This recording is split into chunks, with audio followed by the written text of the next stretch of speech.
There was a time in America when you weren't supposed to question anything. Not the president, not your teachers, not your church, not the nuclear family, and definitely not the bomb. Then, in 1952, a comic book showed up and said, "What if all of this is ridiculous?" That comic was Mad, and for 3 generations, it quietly rewired how America thinks.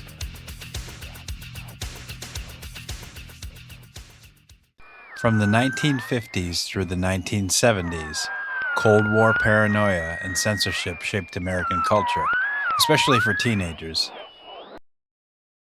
Media was sanitized, authority was sacred, patriotism was mandatory. Then came Mad.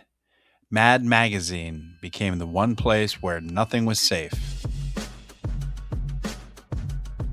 Activist Tom Hayden once said, "My own radical journey began with Mad Magazine." That's not hyperbole. For a generation of smart kids, Mad was the first voice saying, "The toys you're sold are junk. The ads are lying. The politicians, they're phonies. And the culture you're swimming in, it's built on illusion." It didn't tell you what to think. It taught you how to think.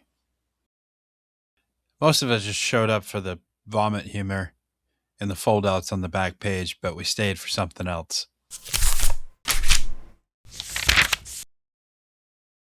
Mad's satirical net was massive.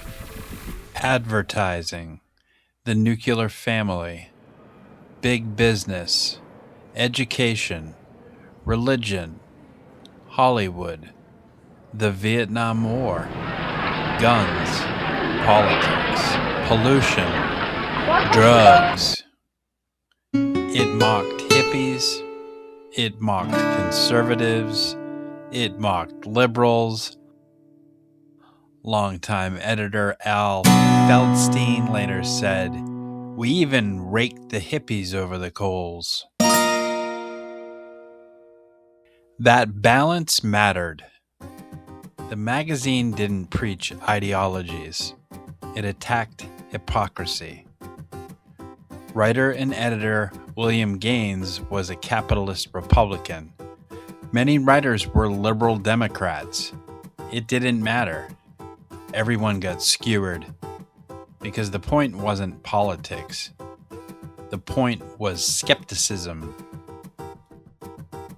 Spy vs. Spy had us coming back to see how they were going to blow each other up this time. Everything was very familiar and very strange at the same time. Somehow it all worked. All of the madness.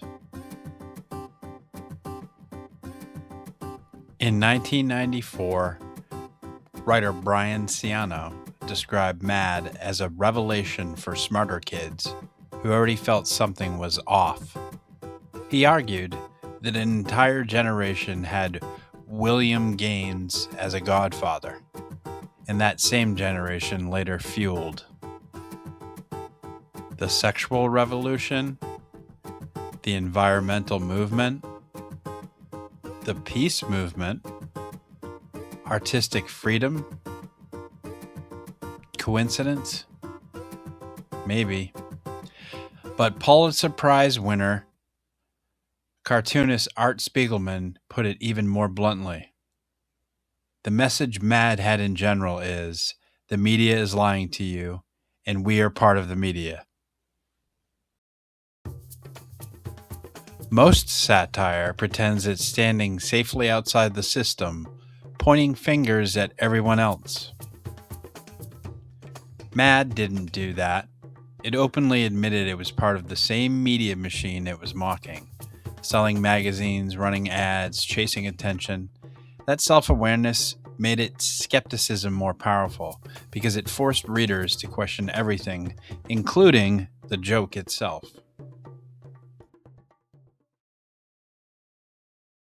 In 1988, critic Jeffrey O'Brien, wrote about the magazine's impact on 1950s youth.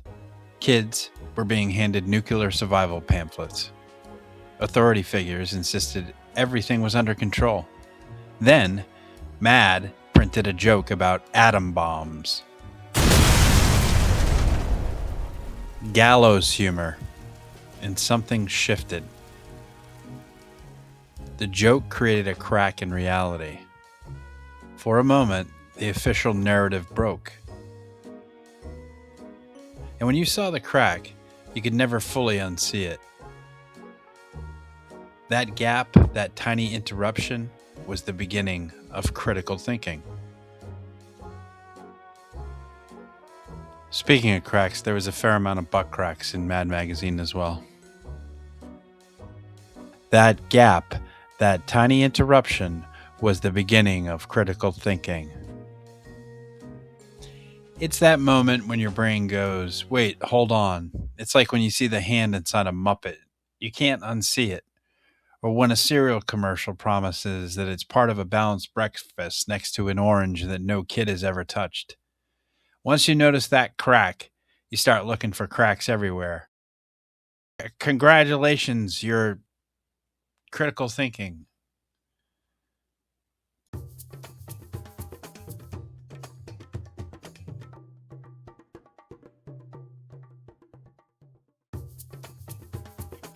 By the time the 1990s rolled around, Mad's influence was everywhere. Producer Bill Oakley once said, "The Simpsons have transplanted Mad Magazine." And you can see it. The Simpsons, The Daily Show, The Onion. At its peak, comics historian Tom Spurgeon argued that Mad was all three combined. Even Dave Gibbons admitted that he and Alan Moore borrowed storytelling techniques from Harvey Kurtzman's early Mad when creating Watchmen.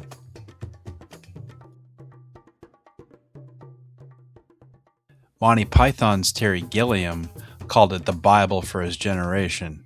Weird Al basically said it showed him how to parody. Jerry Seinfeld described reading it and realizing you don't have to buy it. You can say, "This is stupid." That moment, that realization is powerful. And if my memory serves me correctly, I believe it was the great Alfred E. Newman that once said, "What? Me worry?"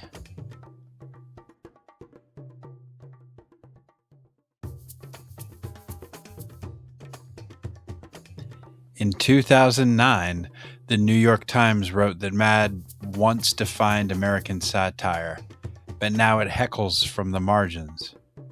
Why? Because it won. The style it pioneered became mainstream. Cable television, internet culture, late night comedy, social media.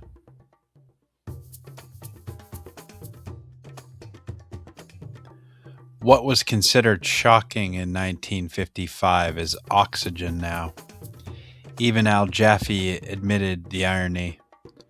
When Mad started, it was the only game in town. Now it competes with people who grew up reading it. It's in competition with its own children.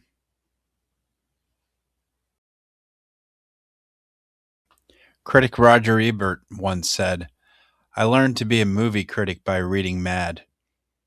He didn't read it. He plundered it for clues to the universe. And that might be the real legacy of Mad. Not jokes, not covers, not even Alfred E. Newman.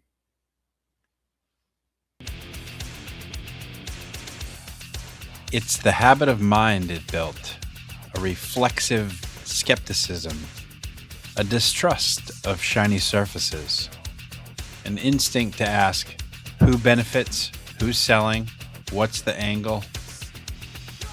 Rock singer Patti Smith put it perfectly. After Mad, drugs were nothing. Because once you've seen behind the curtain, the world can't fully put itself back together the same way again. And maybe that's the most mad thing it ever did.